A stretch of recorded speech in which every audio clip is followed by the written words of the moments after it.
Hello friends. राखी आ रही है तो हम सभी लोग अपने भाई भाभी भतीजे भतीजे सभी के लिए गिफ्ट लेते हैं। मिठाइयाँ, नमकीन, बिस्किट्स, चॉकलेट्स। तो ये तो सब हम बाज़ार से खरीदते हैं, लेकिन इस बार थोड़ा सा पर्सनल टच देते हैं और हम अपने घर में ही कुकीज़ बना के लेके जाते हैं।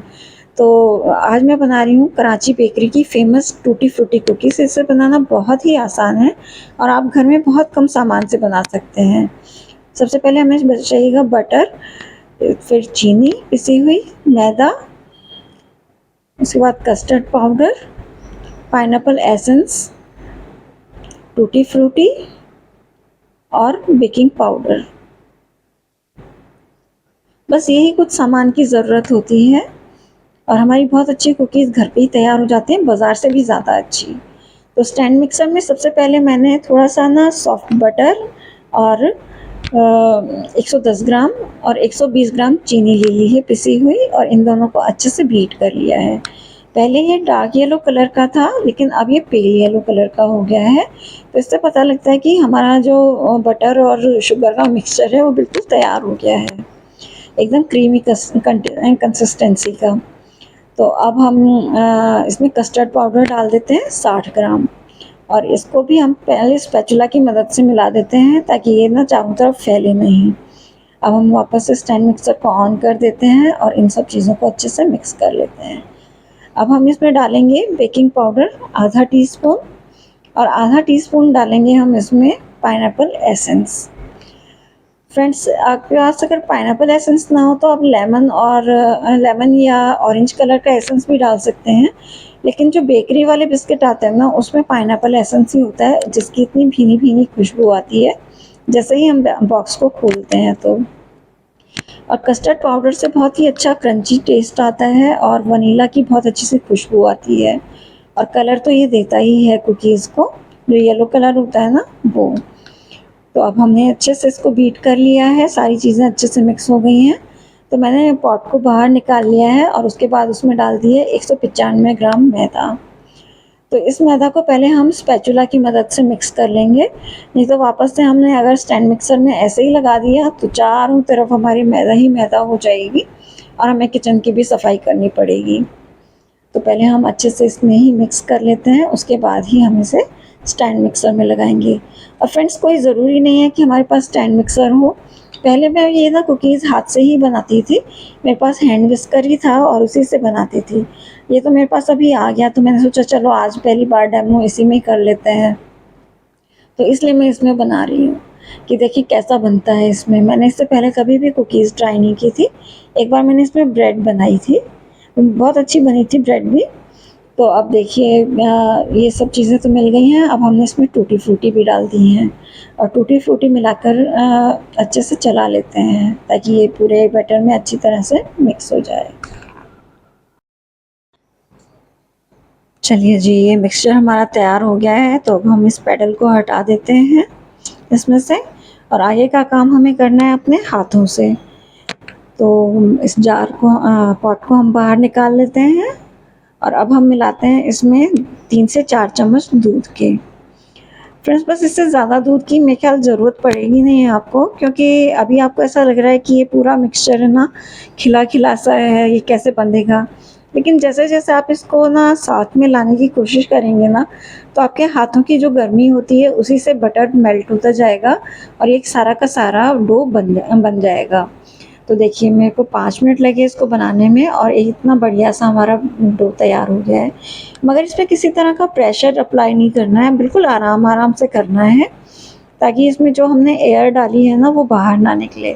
अब हम इसको ओवरनाइट रख देते हैं, आप चाहें तो 1 घंटे के लिए भी रख सकते हैं। फ्रिज में मैंने इसे रेस्ट करने के लिए रख दिया है। अगले दिन मैंने आधा घंटा पहले ही इसको निकाल के रख दिया था ताकि बटर जो है थोड़ा सा सॉफ्ट हो जाए, क्योंकि अगर हम एकदम से बाहर निकालें और बनाना शुरू कर देते हैं ना तो वो बन नहीं पाती है। बटर बिल्कुल कड़क होता है तो कुकीज़ ना बन नहीं पाएंगी, हमेशा वो खिरता ही रहेगा आटा। अभी आपको लग रहा होगा कि ये बिल्कुल अलग अलग सा है, इससे किस तरह से कुकीज़ बनेंगी, लेकिन ऐसा कुछ है नहीं, ये आराम से बन जाएंगी। अब हमें इसमें दूध या पानी कुछ भी मिलाने की ज़रूरत नहीं है। तो मैं आधा मिक्सचर ले लेती हूँ, पूरा मिक्सचर एक साथ बेलना ना थोड़ा मुश्किल होता है, तो देखिए ये आराम से बंध गया है पूरा डो, क्योंकि बटर वापस से थोड़ा मेल्ट हो गया है। गर्मी भी इतनी ज़्यादा है, तो हम लेंगे एक रोलिंग पिन और उससे बेलना शुरू करेंगे। तो मैं तो अपना जो बेकरी वाली रोलिंग पिन है उससे बेल रही हूँ, लेकिन पहले जब मेरे पास ये नहीं थी तो मैं अपने घर में जो रोटी बनाने वाला बेलन है ना, मैं उसी से बेलती थी। तो ऐसा कोई ज़रूरी नहीं है कि हमारे पास ऐसे फैंसी टूल हों तभी हम काम कर सकते हैं। जब मैंने बेकिंग करना शुरू किया था ना, तो उस टाइम मैं ये सब चीज़ें अपने जो भी घर में चीज़ें उपलब्ध थी ना, उन्हीं से करती थी। टर्न टेबल भी मेरे पास नहीं थी, लेकिन उसका भी मैंने जुगाड़ किया था। तो ऐसा कुछ नहीं है, सब चीज़ें हो जाती हैं। अगर आपको लगे कि साइड से जो डो है वो फट रहा है, तो आप अपने हाथों से थोड़ा-सा प्रेशर लगाएँगे ना, तो वो जुड़ जाएगा वापस से। अब आप देख पा रहे होंगे कि बटर की कितनी अच्छी शाइनिंग आ रही है, बटर थोड़ा मेल्ट हो गया है। अब हम इसे काटते हैं तो इसे गोल कुकी कटर से काट सकते हैं, या फिर आप ऐसा एक फैंसी कटर भी ले सकते हैं, या घर की गोल कटोरी भी ले सकते हैं, और चाहे तो आप चाकू की मदद से वैसे ही स्क्वायर शेप में भी काट सकते हैं। लेकिन मैं आज बच्चों के लिए बना रही हूँ, तो हेक्सागोनल शेप में बना रही हूँ। उनको थोड़ा फैंसी अच्छा लगता है ना देखने में, इसलिए। तो इस तरीके से मैं इसे काट लेती हूँ सारे कुकीज़ को।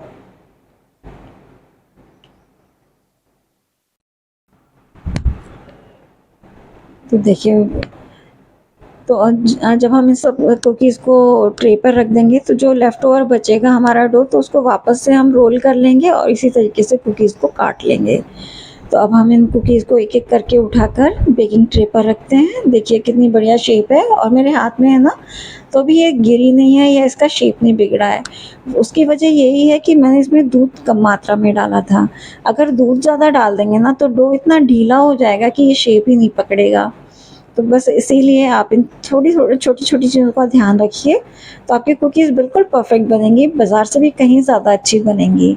और घर के सामान से हम बना रहे हैं, तो शुद्ध तो हैं ही हैं, और आपका प्यार जो मिला हुआ होता है, वो चीज़ का टेस्ट और भी ज़्यादा बढ़ा देता है। तो इस तरीके से हमने सारे डो को रोल कर लिया है, और उसमें से इस तरह से कुकीज़ को काट लिया है। मैंने अवन को 180 डिग्री पर प्रीहीट होने रख दिया था 10 मिनट के लिए। अब वो प्रीहीट हो गया है और मेरी ट्रे भी तैयार हो चुकी है। देखिए खूब सारे कुकीज़ एक ही ट्रे में आ गए हैं। तो ये मैंने मिडल रैक पे रख दी है ट्रे को, और रॉड दोनों ऑन है। अब 12 से 15 मिनट ही मुश्किल से लगेंगे इसको बनने में। तो अब आप थोड़ा-सा हाथ को बचाते हुए ना, क्योंकि ट्रे इस टाइम बहुत गर्म है, इसे बाहर निकाल लीजिए और फिर इसे ठंडा होने के लिए रख दीजिए। तो 5 मिनट के लिए कुकीज़ को इसी पे रहने दीजिएगा, क्योंकि अभी ये बहुत सॉफ्ट हैं कुकीज़। देखिए मैं आपको दिखाती हूँ कितनी खूबसूरत कुकीज़ तैयार हुई हैं हमारी, और पीछे से भी जालियाँ कितनी अच्छी आई हैं। तो अभी 5 मिनट इस पे रेस्ट करने दीजिए, उसके बाद इसे हम वायर रैक पे निकाल देंगे। वायर रैक पे निकालने से क्या होता है कि ये ऊपर-नीचे दोनों तरफ से ठंडी हो जाती हैं और क्रिस्प हो जाती हैं।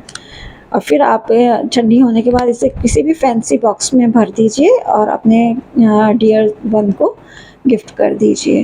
राखी पे इससे अच्छा तो गिफ्ट कोई हो ही नहीं सकता है।